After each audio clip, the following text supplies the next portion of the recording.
എല്ലാവർക്കും വിനീത നമസ്കാരം. ശ്രീമദ് ഭാഗവതം ദശമസ്കന്ധം അധ്യായം 50 ശ്ലോകം 4, 5, 6, 7, 8, 9, 10, 11, 12, 13, 14 11 ശ്ലോകങ്ങൾ. ശുക്ലാംബരധരം വിഷ്ണു ശശിവർണം ചതുർഭുജം പ്രസന്നവദനം ധ്യായേത് സർവവിഘ്നോപശാന്തയേ ഗുരവേ സർവലോകാനാം ഭിഷജേ ഭവരോഗിണാം നിധയേ സർവവിദ്യാനാം ദക്ഷിണാമൂർത്തയേ നമഃ. ഗംഗണപതയേ നമഃ. സംസരസ്വത്യൈ നമഃ. ഗുരുഭ്യോ നമഃ. ഓം നമോ ഭഗവതേ വാസുദേവായ. ശ്ലോകം 4. അക്ഷൗഹിണീഭിർവിംശത്യാ തിസൃഭിശ്ചാഭിസംവൃത യദുരാജധാനീം മധുരാം നെരുണൽ സർവതോ ദിശം. വിംശത്യ 20, തിസൃഭിച്ച 3, അക്ഷൗഹിണീഭി അക്ഷൗഹിണികളാൽ സംവൃത ചുറ്റപ്പെട്ടവനായിട്ട് സർവതോദിശം എല്ലാ ദിക്കിലും യദുരാജധാനിയും യദുക്കളുടെ രാജധാനിയായ മധുരാം മധുരയെ നെരുണൻ നിരോധിച്ചു. ജരാസന്ധൻ യദുരാജാക്കന്മാരോട് എതിർക്കാൻ വേണ്ടിയിട്ട് 23 അക്ഷൗഹിണി സൈന്യങ്ങളെ ശേഖരിച്ചു. ഈ അക്ഷൗഹിണി എന്നുള്ളത് വലിയൊരു സംഖ്യ. ഒരു അക്ഷൗഹിണി തന്നെ വലിയൊരു സംഖ്യയാണ്. അങ്ങനെ 23 അക്ഷൗഹിണി സൈന്യങ്ങളെയാണ് ശേഖരിച്ചത് ജരാസന്ധൻ. അവരോട് ചേർന്ന് യദുരാജാവിന്റെ രാജധാനി നിൽക്കുന്ന ആ തലസ്ഥാനമായിട്ടുള്ള മധുരയുടെ 4 ഭാഗത്തും അങ്ങോട്ട് വളഞ്ഞു. അങ്ങനെ പട്ടണത്തിലേക്കുള്ള ആ സാധനങ്ങളുടെയും ജനങ്ങളുടെയും ഒക്കെ വരവിനെയൊക്കെ അങ്ങോട്ട് തടുത്തു. യുദ്ധത്തിന് പുറപ്പെട്ടു കഴിഞ്ഞാൽ ആദ്യം ചെയ്യണത് ഇതാണ്, ഒന്നാമതായി ചെയ്യുന്ന സമ്പ്രദായം. ഈ യുദ്ധത്തില് പലരും ജരാസന്ധന്റെ പക്ഷത്തിൽ ചേർന്നിട്ടുണ്ടായിരുന്നു, അനേകം രാജാക്കന്മാര്. അതുകൊണ്ട് ജരാസന്ധൻ അന്നുള്ള ആ ഭാരതത്തിലെ രാജാക്കന്മാരുടെ കൂട്ടത്തില് ഒരു പ്രബലനായിരുന്നു എന്ന് നമുക്ക് മനസ്സിലാക്കാൻ പറ്റും. കലിംഗ രാജാവ്, ബാഹ്ലീക രാജാവ്, കാരൂഷ രാജാവ്, ഇവരെല്ലാവരും അവരുടെ സൈന്യങ്ങളും മധുരാപുരിയുടെ പടിഞ്ഞാറു ഭാഗത്ത് തടുത്തു. രുക്മി വിന്ദാനുവിന്ദന്മാര്, ദന്തഭക്തൻ, വിദൂരഥൻ, വിരാടൻ, ഭൂരിശ്രവസ്, ത്രികർത്തൻ മുതലായവരൊക്കെ അവരും അവരുടെ സൈന്യവും മധുരാപുരിയുടെ വടക്കേ ദ്വാരം തടഞ്ഞു, വടക്കേ ഗോപുരം. പിന്നെ ഏകലവ്യൻ, ജയദ്രഥൻ, ശല്യര്, കൗരവര്, കേകയൻ ഇവരും അവരുടെ പടയും കിഴക്കേ ഗോപുരം തടഞ്ഞു. ചേതി രാജാവ്, ജരാസന്ധൻ മുതലായവരും അവരുടെ സംഘവും തെക്കേ ദിക്കും വിരോധിച്ചു. ഇതില് പ്രബലന്മാരായിട്ടുള്ള പല രാജാക്കന്മാരും അവരുടെ സൈന്യമൊക്കെ ഉൾപ്പെട്ടിട്ടുണ്ടായിരുന്നു. ഇവരെല്ലാം ഒരു ആലോചനയും കൂടാതെ യുദ്ധത്തിന് അങ്ങോട്ട്, ഭഗവാനോടാണ് യുദ്ധം ചെയ്യണത് എന്നുള്ളതൊന്നും അവർ ആലോചിച്ചില്ല. നിരീക്ഷ്യ തൽബലം കൃഷ്ണ ഉദ്വേലമിവ സാഗരം സുപുരം തേന സംരുദ്ധം സ്വജനം ച ഭയാകുലം ചിന്തയാമാസ ഭഗവാൻ ഹരി കാരണമാനുഷ തദ്ദേശകാലാനുഗുണം സ്വാവതാര പ്രയോജനം. കരകവിഞ്ഞു വരുന്ന സമുദ്രം എന്ന പോലെ തടുക്കാൻ പ്രയാസമുള്ളതും അധികരിച്ചതും ജനദ്രോഹത്തെയും രാജ്യനാശത്തെയും വരുത്തുന്നതുമായ ആ ജരാസന്ധന്റെ സൈന്യത്തെ ഭഗവാൻ ശ്രീകൃഷ്ണൻ ഇങ്ങനെ നന്നായി നോക്കി മനസ്സിലായി കണ്ടു. താൻ താമസിക്കുന്ന ആ രാജധാനിയുടെ ആ പട്ടണത്തെ വളഞ്ഞിരിക്കണു ഈ സൈന്യം, അവിടെയുള്ള തന്റെ ജനങ്ങളെല്ലാം ഭയപരവശരായിരിക്കണു എന്ന് മനസ്സിലാക്കിയപ്പോ ഭഗവാൻ ഇനി ആ ദുഷ്ടസംഹാരം ചെയ്യാൻ ഒരുങ്ങിയിരിക്കുന്ന ആ ഭഗവാൻ മനസ്സിലായി, ഇനി ഇവരെ സംഹരിക്കേണ്ട കാലം അതിക്രമിച്ചിരിക്കുന്നു.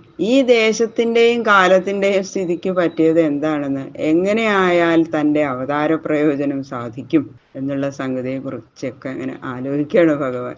ബുദ്ധിമാനായ ഒരു രാജാവ് ചെയ്യേണ്ടത്. അവിടെ നിന്ന് അങ്ങോട്ട് ആലോചിച്ചു. നേരിട്ട ഈ അപകടത്തെ അതിനെ തടുക്കാൻ നോക്കണം, അതിനെ നിവർത്തിക്കാൻ നോക്കണം. പക്ഷേ അത് ദേശകാലാവസ്ഥയും തന്റെ സ്ഥിതിക്കും അനുസരിച്ച രീതിയിൽ ആലോചനയോടുകൂടി ആയിരിക്കണം. പെട്ടെന്ന് അങ്ങനെ എടുത്തു ചാടരുത്. എന്താണത് ചെയ്യേണ്ടത് ഈ സമയത്ത് അങ്ങോട്ട് ശരിക്കിരുന്നാണ്ട് ചിന്തിച്ചു ഭഗവാൻ എന്നാ പറയണത്.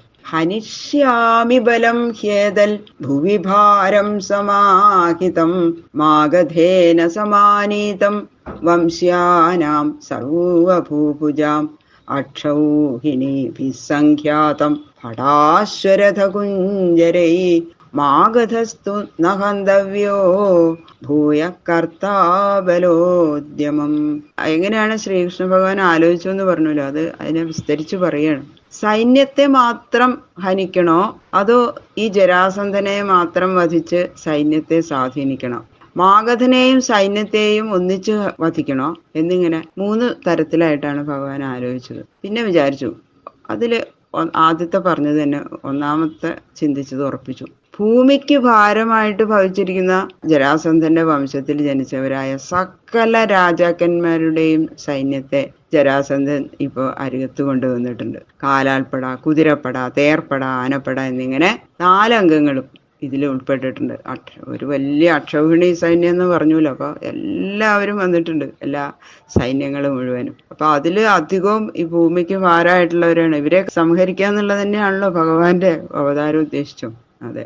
അപ്പൊ 23 അക്ഷൗഹിണിപ്പട ചില്ലറയൊന്നുമല്ല, നല്ലൊരു സംഖ്യ തന്നെയാണ്. ഈ സൈന്യങ്ങളെ മാത്രം ഇപ്പൊ വധിക്കാം എന്ന് ഭഗവാൻ തീരുമാനിച്ചു. മഗധ രാജാവായ ഈ ജരാസന്ധനെ ഇപ്പോൾ കൊല്ലാണ്ട് വിട്ടയക്കാം. അപ്പൊ പിന്നെയും അവൻ സൈന്യങ്ങളെ ശേഖരിച്ച് യുദ്ധത്തിനായിട്ട് വരും. അപ്പൊ പിന്നെ അവരെയും കൊല്ലാം. അപ്പൊ ഈ ഒരു കാരണം വെച്ചിട്ട് ഇപ്പൊ ജരാസന്ധനെ കൊല്ലുകയാണെങ്കിൽ മറ്റുള്ള രാജാക്കന്മാരെ ഒന്നും വധിക്കാൻ പറ്റില്ല. അപ്പൊ പിന്നെയും യുദ്ധത്തിനായിട്ട് വരൂല. അപ്പൊ പിന്നെ കുറെ ആയിട്ട് അങ്ങനെ ഇവരെ എല്ലാവരെയും ഭൂമിക്ക് ഭാരമായിട്ട് ജീവിച്ചിരിക്കണ ആ രാജാക്കന്മാരെ എല്ലാം വധിക്കാമെന്ന് ഭഗവാൻ അങ്ങോട്ട് ബുദ്ധിപൂർവം ആലോചിച്ച് ഉറപ്പിച്ചു. ഏതദർത്ഥോ അവതാരോയം ഭൂഭാരഹരണായ മേ സംരക്ഷണായ സാധൂനാം കൃതോന്യേഷാം വധായ ച. ഭഗവാൻ വിചാരിക്കണം, എന്റെ ഈ അവതാരത്തിന്റെ പ്രയോജനം ഇതാണ്. ഭൂമിയുടെ ഭാരത്തെ തീർക്കണം, ധർമ്മിഷ്ഠരായ സാധുക്കളെ സംരക്ഷിക്കണം, അധർമ്മതൽപരന്മാരായ ദുഷ്ടന്മാരെയൊക്കെ ഹനിക്കണം. അതിനാൽ ദുർജനങ്ങളെ ശേഖരിച്ചു കൊണ്ടുവന്ന് സംഹരിക്കാനായിട്ട് സമർപ്പിക്കുന്ന ഇവനെ ഇപ്പൊ കൊല്ലാതെ വിട്ടയക്കണം. അപ്പോൾ പ്രയാസം കൂടാതെ ആ ദുഷ്ടസംഹാരകാര്യം സാധിക്കാവുന്നതാണ്. അതുകൊണ്ട് ജരാസന്ധനെ ഇപ്പൊ കൊല്ലുന്നില്ല എന്നങ്ങോട്ട് ഉറപ്പിച്ചു ഭഗവാൻ. അന്യോപി ധർമ്മരക്ഷായൈ ദേഹ സംഭ്രിയതേ മയാ വിരാമായാപ്യധർമ്മസ്യ കാലേ പ്രഭവത കുജിൽ. ഈ അവസരം മാത്രമല്ല ഈ ആവശ്യത്തിന് ഉപകരിക്കപ്പെടുന്നത്. ഇതുകൂടാതെ ഓരോ ദേഹവും ഞാൻ ഇതിനു മുമ്പും ധരിച്ചിട്ടുണ്ട്. ഭഗവാൻ വിചാരിക്കാം ഇനിമേല് ധരിക്കുകയും ഇനിയും അവതാരങ്ങൾ എടുക്കും. അതിന്റെ എല്ലാം ആവശ്യം ഓരോ ദിക്കിൽ വർദ്ധിച്ചു വരുന്ന അധർമ്മത്തെ തീർക്കലും ധർമ്മത്തെ രക്ഷിക്കലുമാണ്. ഭഗവാൻ ഇങ്ങനെ ഉറപ്പിക്കുകയാണ്. മനസ്സിലായി. ഏവം ധ്യായതി ഗോവിന്ദ ആകാശാൽ സൂര്യവർച്ചസൗ രഥാ ഉപസ്ഥിതൗ സദ്യ സസുതൗ സപരിച്ഛദൗ. ഭഗവാൻ ഗോവിന്ദൻ ഈ വിധം ചിന്തിച്ചുകൊണ്ടിരിക്കുമ്പോ സാക്ഷാൽ വൈകുണ്ഠലോകത്ത് നിന്ന് 2 സൂര്യന്മാര് ഉദിച്ചു വരും പോലെ 2 ദിവ്യരഥങ്ങള് ശ്രീകൃഷ്ണ ഭഗവാന്റെ സമീപത്തിൽ വന്ന് അങ്ങോട്ട് നിന്നു. 2ലും ഓരോ സൂതനും പിന്നെ ധ്വജം, കവചം മുതലായ യുദ്ധസാമഗ്രികളും വേണ്ട പോലെ ഉണ്ടായിരുന്നു. ഭഗവാൻ വിചാരിച്ചുള്ളൂ, അപ്പോഴേക്കും എന്താ വന്നു അല്ലേ, ഭഗവാനല്ലേ അല്ലേ. ആയുധാനി ച ദിവ്യാനി പുരാണാനി യദൃച്ഛയാ ദൃഷ്ട്വാ താനി ഹൃഷീകേശ സംഘർഷണമഥാബ്രവീൽ. ഹലം, മുസലം, ധനുസ്, ചക്രം മുതലായ ദിവ്യായുധങ്ങളും ആ രഥങ്ങളില് ഉണ്ടായിരുന്നു. സർവേന്ദ്രിയങ്ങളും പ്രവർത്തിപ്പിച്ചുകൊണ്ടിരിക്കുന്ന സർവാന്തര്യാമിയുടെ സങ്കല്പം അനുസരിച്ച് സകലവും പ്രയാസം കൂടാതെ സാധിക്കുന്നതിൽ എന്താ ആശ്ചര്യം? ഭഗവാനല്ലേ വിചാരിക്കണത്. അപ്പൊ അതിൽ ആശ്ചര്യമൊന്നുമില്ല. അപ്പൊ ഈ 2 തേരുകൾ കണ്ടു എന്ന് പറഞ്ഞു. ഇത് കണ്ട ഉടനെ ഭഗവാൻ ശ്രീകൃഷ്ണൻ ബലരാമേട്ടനോട് ഇങ്ങനെ പറഞ്ഞു. പശ്യാര്യവ്യസനം പ്രാപ്തം യദൂനാം ത്വാവതാം പ്രഭോ ഏഷതേ രഥായാദോ ദൈതാന്യായുധാനി ച. ഹേ പ്രഭു, ആര്യ, യദുക്കൾക്ക് രക്ഷ അങ്ങാണ്. ഇപ്പോ അവർക്ക് നേരിട്ടിരിക്കുന്ന ഈ സങ്കടത്തെക്കുറിച്ച് ശ്രദ്ധിക്കണം. ഇതാ അങ്ങയുടെ പ്രിയപ്പെട്ട ഈ തേരും ആയുധങ്ങളും സമീപത്തിലെത്തിയിരിക്കണു. യാനമാസ്ഥായ ജഹ്യേതൽ വ്യസനാൽ സ്വാൻ സമുദ്ധര ഏതദർത്ഥം ഹി നൗജന്മാ സാധൂനാമീശ ശർമ്മകൃൽ. ഈ തേരിൽ കയറിയിരുന്ന് ജരാസന്ധൻ കൊണ്ടുവന്നിരിക്കുന്ന ഈ സൈന്യത്തെ മുഴുവൻ സംഹരിച്ച് നമ്മുടെ ജനങ്ങൾക്ക് നേരിട്ടിരിക്കുന്ന ഈ സങ്കടത്തിൽ നിന്ന് അവരെ രക്ഷിക്കണം. നമ്മുടെ ജനനം തന്നെ സാധുജനങ്ങൾക്ക് ക്ഷേമത്തെ ചെയ്യാനും ദുർജന സമൂഹത്തെ വധിക്കാനുമായിട്ടാണല്ലോ എന്ന് പറയാണ് ഏട്ടനോട് ഭഗവാൻ.